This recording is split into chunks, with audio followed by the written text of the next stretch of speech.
फिर गलत बंदा उठा लाए आप बूढ़े हो गए हो, छोड़ दो अब ये काम। महेश, जरा जबान संभाल कर बात करो। तुम तो ऐसे बोल रहे हो जैसे अकेले मेरी गलती हो। तुम भी तो मेरे साथ ही होते हो, गलती दोनों से हुई है। अरे महाराज, अपना किया मेरे ऊपर ना डालो आप। मैं तो बस आपकी सवारी हूँ, काम तो आप ही करते हो। आए दिन कुछ ना कुछ गड़बड़ करते रहते हैं आप। कभी गलत इंसान उठा लाते हैं तो कभी। बस कर भैंसे, चुप हो जा। आपने मुझे भैंसा कहा? नहीं तो और क्या, तुझ जैसे काले भैंसे को अप्सरा कहूं। लगता है गर्मी में आपका दिमाग खराब होता जा रहा है। हाँ, वैसे बात सही है। तुम भैंसे नहीं, तुम तो सांप हो, सांप, आस्तीन के सांप, जिसे मैं आज तक पाल रहा था। मुझे नहीं पता था कि तुम मेरे बारे में इतना बुरा सोचते हो। और आप तो मेरे बारे में जैसे बड़ा अच्छा बोल रहे हो, है ना? यमलोक में हंगामा मचा हुआ था। यमराज और महेश आपस में जोर जोर से बहस कर रहे थे। तभी चित्रगुप्त वहां आ गए। अरे अरे, क्या हो गया महाराज? चित्रगुप्त, ये महेश मुझे बार बार ताने मार रहा है और कह रहा है कि मैं गलतियां कर रहा हूं। हाँ, तो इसमें गलत क्या है? अरे महाराज, आप शांति से बैठकर बात करिए। लड़ाई झगड़ा किसी का भला नहीं करता। चित्रगुप्त, आप तो ऐसे बोल रहे हैं जैसे ये सारी गलती मेरी ही है। महाराज, मैं तो बस ये कह रहा हूं कि थोड़ा शांत हो जाइए। महेश, तुम भी समझो। नहीं नहीं, ये ज्यादा हो गया है, अब और नहीं सहा जाता। महाराज का काम मुझसे अब और नहीं हो सकता। अरे महेश, तुम ऐसे कैसे जा सकते हो? यमराज का वाहन कौन बनेगा? अब आप बन जाइए। महेश, तुम सचमुच पगला गए हो।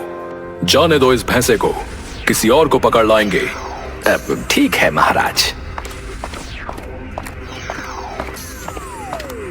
चित्रगुप्त ने घोषणा की कि यमलोक में नए वाहन के लिए ऑडिशन होगा। ये सुनते ही यमलोक में खलबली मच गई। ऑडिशन हुआ और उसमें अलग अलग नमूने भैंसे आने लगे। महाराज, मेरा नाम है चटर मटर। आप मुझे ही चुनिए। मैं ना बहुत ताकतवर हूँ। मैं दिन रात काम कर सकता हूँ। मुझे कोई थकान नहीं होती। मैं बहुत तेज दौड़ सकता हूँ और मुझे खाना भी बहुत पसंद है महाराज, और उससे भी ज्यादा बोलना बहुत ही पसंद है महाराज। चुप हो जाओ चटर मटर, तुम तो एक दिन में मेरा दिमाग खराब कर दोगे। चलो भागो यहां से। महाराज, मैं हूं गिरधर, मैं बहुत फुर्तीला हूं। देखिए मैं कैसे दौड़ता हूं। गिरधर, तुम्हें तो अपने पैरों पर खड़ा रहना भी नहीं आता। तुम कैसे यमराज जी की सवारी बन पाओगे? क्या बात है, यहाँ तो बहुत अच्छी नींद आएगी। जाओ अपने घर जाके सो जाओ, यहाँ मनहूसियत मत फैलाओ। बहुत सारे नमूनों के बाद अंत में एक समझदार और शांत भैंसा आया जिसका नाम था नंदू। महाराज, मैं आपकी सभी जरूरतों को पूरा कर सकता हूँ। नंदू, तुम बहुत समझदार लगते हो। अब तुम ही मेरे नए वाहन बनोगे। चलो काम पर लगते हैं। ये मेरा सौभाग्य है महाराज। और इस तरह यमराज को उनका नया वाहन मिल गया। यमलोक में सबने नए भैंसे का स्वागत किया। अगले दिन यमराज ने अपने नए वाहन के साथ पहली बार किसी की जान निकालने का निर्णय लिया। नंदू, आज हमें एक व्यक्ति के प्राण हरने हैं। ध्यान रखना, कोई त्रुटि नहीं होनी चाहिए, क्योंकि वो एक जादूगर है, जादूगर संजीव। महाराज, आप चिंता मत कीजिए, सब कुछ ठीक होगा।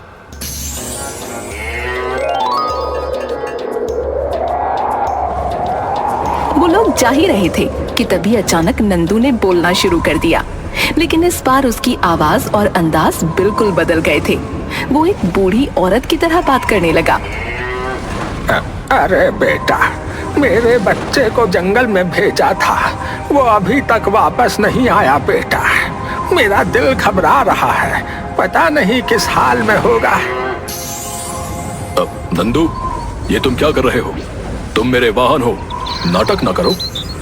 अरे बेटा, तुम मुझे अपने बच्चे की खबर ला दोगे?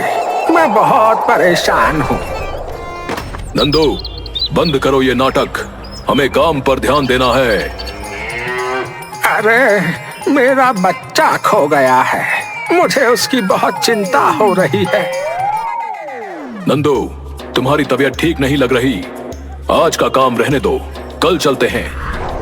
उस दिन यमराज बिना किसी की जान निकाले यमलोक लौट आए और सीधे चित्रगुप्त के पास गए। चित्रगुप्त जी, ये नंदू बहुत अजीब है। बीच रास्ते में अचानक एक बूढ़ी औरत की तरह बात करने लगा। मुझे उस जादूगर की जान निकाले बिना ही वापस आना पड़ा। अब महाराज थोड़ा रुकिए, मैं इस भैंसे का बायोडेटा चेक करता हूँ। चित्रगुप्त ने तेजी से अपने कागजात खंगाले और नंदू का बायोडाटा निकाला। कुछ पढ़ने के बाद उन्होंने यमराज की ओर देखा। महाराज, ये भैंसा मल्टी पर्सनैलिटी डिसऑर्डर का शिकार है। इसकी कई पर्सनैलिटीज हैं और ये किसी भी समय बदल सकती है। क्या? मुझे ये पहले क्यों नहीं बताया गया? मुझे इंसानों की जान लेने जाना है और अब मेरे पास वाहन भी नहीं है।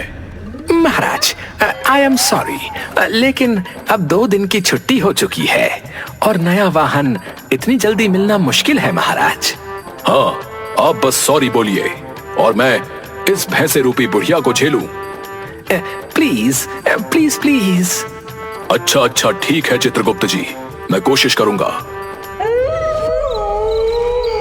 अगले दिन यमराज ने फिर से धरती लोक पर जाने का फैसला किया।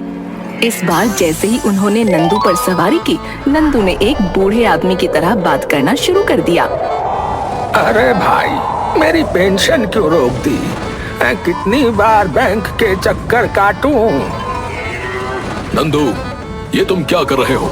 हमें काम पर ध्यान देना है। तुम बैंक के कर्मचारी हो ना? मेरी पेंशन का क्या हुआ? हाँ, तुम्हारी पेंशन मिल जाएगी, फिलहाल चुप रहो और मुझे अपना काम करने दो।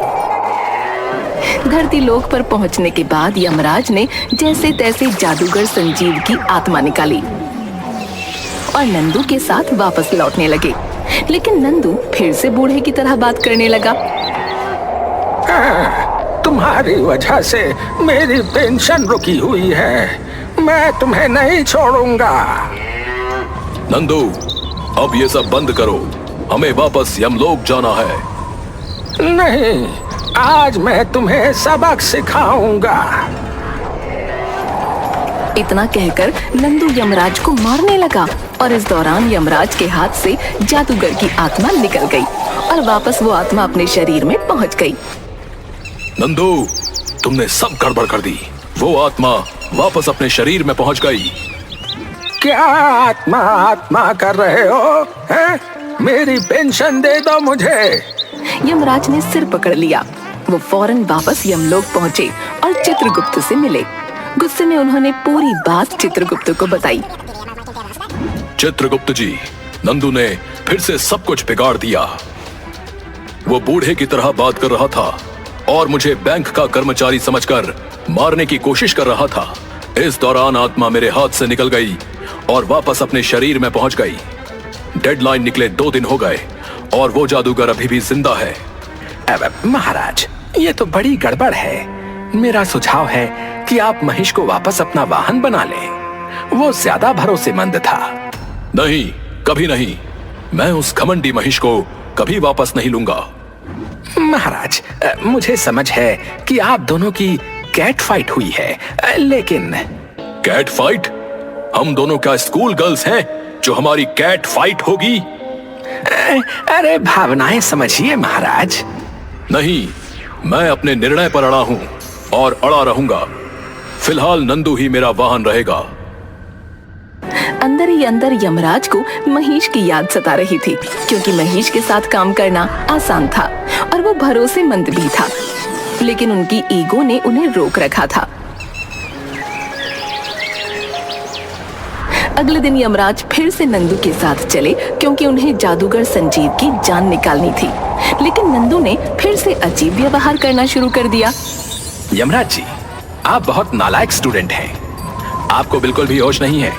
न क्लास में ध्यान देते हैं और न होमवर्क करते हैं। जाइए, अपनी मम्मी को बुला कर लाइए। नंदू, ये तुम क्या कर रहे हो? हमें अपना काम करना है। चुप रहो बदमाश, आज तुम्हारी सजा का दिन है, तुम्हें सबक सिखाना पड़ेगा। अरे यार, तुम्हें क्या हो गया है? मैं तुम्हारा छात्र नहीं हूं, तुम्हारा छात्र चित्रगुप्त है, उनसे मिलकर ये बातें करना। अच्छा बेटा, अब झूठ भी बोलने लगे हो? नंदू यमराज के कान पकड़कर खींचने लगा, जिससे यमराज बच्चे की तरह छटपटाने लगे। कान पकड़ो और उधर खड़े हो जाओ, तुम्हें डिसिप्लिन की जरूरत है। नहीं रुको, तुम जितने शरारती हो तो उस हिसाब से खाली कान पकड़ने से काम नहीं चलेगा। चलो उठक बैठक लगाओ, चलो। यमराज का सब्र जवाब दे गया। वो नंदू की हरकतों से बहुत परेशान हो चुके थे। बस बहुत हुआ, मेरी नजरों से दूर हो जाओ, वरना तुझे भैंसे से मरियल बछड़ा बना दूंगा। इतना कहकर यमराज ने नंदू को जोर से एक लात मारी और उसे भगा दिया। अब बहुत हो गया, अब मुझे सच में महेश की याद आ रही है। यमराज बहुत परेशान होकर चित्रगुप्त के पास पहुंचे और रुआंसे होकर बोले, चित्रगुप्त जी, अब मुझसे और नहीं सहा जा रहा, नंदू ने मेरी जिंदगी नर्क बना दी है। महाराज, मैंने पहले ही कहा था कि महेश को वापस ले आइए, वो आपका सच्चा साथी है। जाइए, उसे मनाकर ले आइए। अब ठीक है, जाता हूँ। यमराज महेश के पास पहुंचे और उसे देखते ही कर गले लगा लिया। अब महेश, मुझे माफ कर दो, मैंने तुम्हें बहुत मिस किया है। महाराज मैं भी आपको बहुत मिस कर रहा था महाराज। आई लव यू महाराज। अच्छा बस, ये थोड़ा ज्यादा हो गया, ठीक है। यमराज और महेश के बीच का ये इमोशनल सीन यमलोक वासियों के लिए बहुत ही अजीब और मजेदार था। महाराज, अब आप मुझे फिर से काला भैंसा या सांप वगैरह तो नहीं कहोगे ना? नहीं महेश, अब मैं तुम्हें अप्सरा ही कहूंगा, और तुम मुझे बूढ़ा तो नहीं कहोगे ना? नहीं, बिल्कुल नहीं। अब मैं आपको डूड कहूंगा, कूल डूड। दोनों हंसने लगे और फिर यमराज ने महेश को वापस अपनी सवारी बना लिया। यमराज और महेश फौरन जादूगर संजीव की आत्मा निकालने पहुंचे। इस बार सब कुछ सही रहा और उन्होंने संजीव की आत्मा निकाल ली।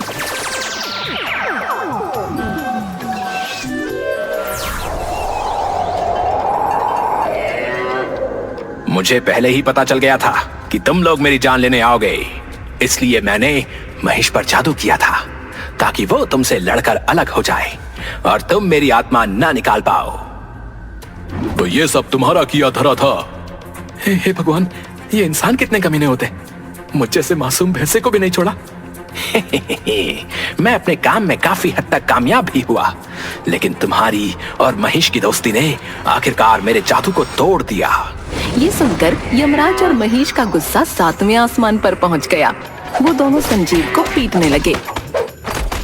ये ले जादू, और ले, मजा आ रहा है? और जादू ले, और ले, मजा आ रहा है? आ रहा मजा? और जादू ले। महेश, इसकी खोपड़ी पर लात मारो, जिसमें ये खुराफाती आइडिया आया था। अरे रुको, अरे मुझे मत मारो। रुकिए महाराज, उसे मत मारिए, उसका ऑलरेडी नर्क का टिकट कटा हुआ है। ये सुनकर यमराज ने जादूगर संजीव के आखिरी मुक्का मारा और कहा, जा नर्क में जाकर सड़, और हाँ याद रख, यम है हम। इस तरह यमलोक का माहौल पहले जैसा हो गया और चित्रगुप्त ने चैन की सांस ली।